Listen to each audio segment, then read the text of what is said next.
Hello दोस्तों, welcome back to my YouTube channel. आज हम पढ़ेंगे संघात्मक शासन के बारे में, जो कि बहुत ही इम्पोर्टेंट टॉपिक है।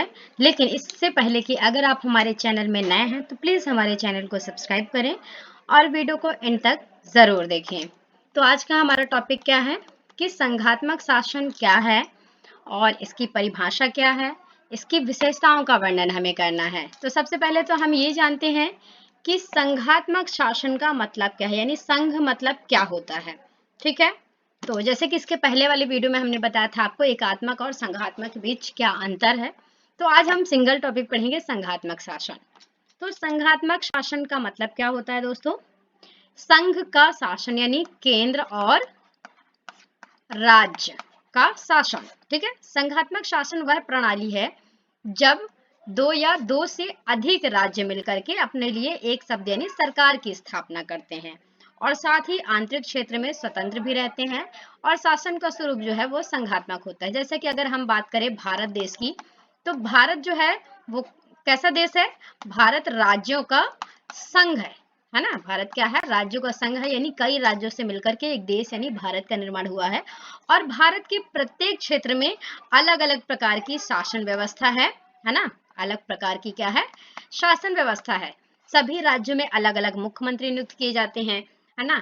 अलग अलग राज्यपाल नियुक्त किए जाते हैं, लेकिन संपूर्ण शासन कैसा होता है? केंद्र पर निर्भर होता है, यानी केंद्र और राज्य के बीच बराबर रूप में शक्तियों का विभाजन किया जाता है। तो संघात्मक शासन वह प्रणाली है जहां पे शक्तियों का विभाजन संवैधानिक स्तर पर केंद्र और उसकी इकाइयों के बीच होता है।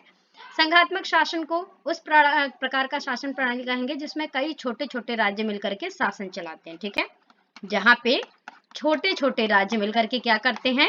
शासन चलाते हैं, उसे हम क्या कहेंगे?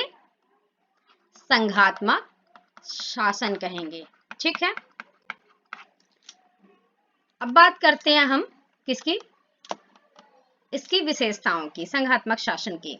तो जैसा कि प्रोफेसर गार्नर ने क्या कहा कि संघात्मक शासन वह पद्धति है जिसमें कि समस्त शासकीय शक्ति एक केंद्रीय सरकार या विभिन्न राज्यों की स्वच्छ और क्षेत्रीय या उप विभागों की सरकार के मध्य विभाजित होती है और वितरित होती है, जिनको मिलाकर के संघ का निर्माण होता है।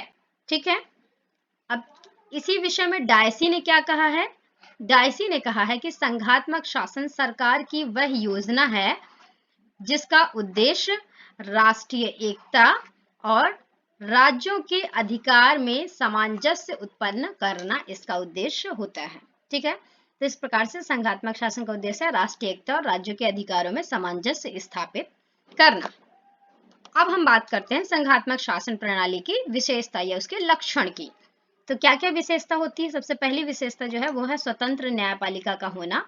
तो संघात्मक शासन में न्यायपालिका कैसी होनी चाहिए? स्वतंत्र होनी चाहिए, जो कि संविधान की व्याख्या करे। न्यायपालिका कैसी हो? स्वतंत्र हो, जो कि हमारे संविधान की क्या करे?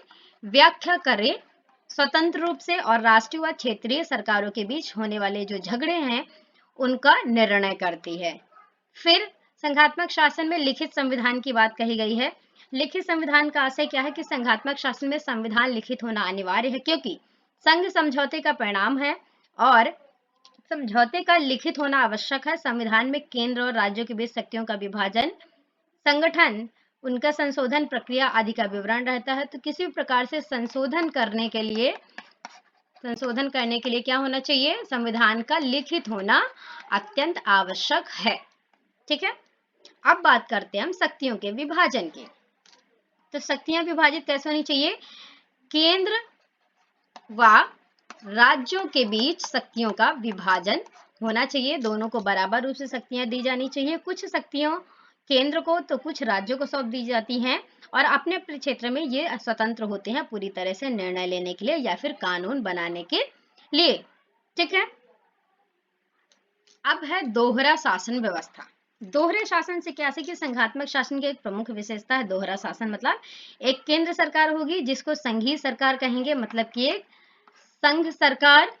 दूसरा कौन सी होगी? दूसरा प्रांतीय सरकार होगी। एक संघ सरकार हो गई, दूसरा प्रांतीय सरकार। इस प्रकार से दोहरा संविधान होगा और इसके अतिरिक्त दोहरी राजनीतिक व्यवस्था होगी, जिसमें दोहरी नागरिकता, दोहरी चुनाव व्यवस्था, दोहरी सेवाएं होंगी और दोहरी नागरिकता व दोहरी राजनीतिक व्यवस्था नहीं होती। जैसे कि भारत में दोहरी नागरिकता नहीं है, लेकिन दोहरी शासन प्रणाली है।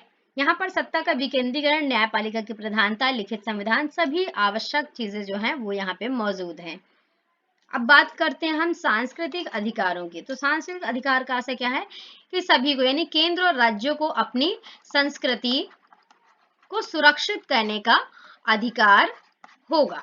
ठीक है। अगला है इकाइयों में एकता व निकटता का होना। तो संघ और राज्य के बीच जो इकाइयां हैं उनमें एकता बनी होगी, निकटता होगी, आपस में घनिष्ठ संबंध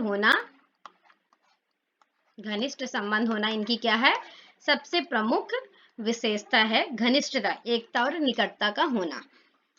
तो दोस्तों, अगर आपको हमारा वीडियो अच्छा लगा हो तो प्लीज़ कमेंट बॉक्स में बताएं कि आपको वीडियो कैसा लगा और प्लीज़ हमारे चैनल को सब्सक्राइब ज़रूर करें। Thank you so much for watching this video. Thank you so much दोस्तों, प्लीज़ सब्सक्राइब।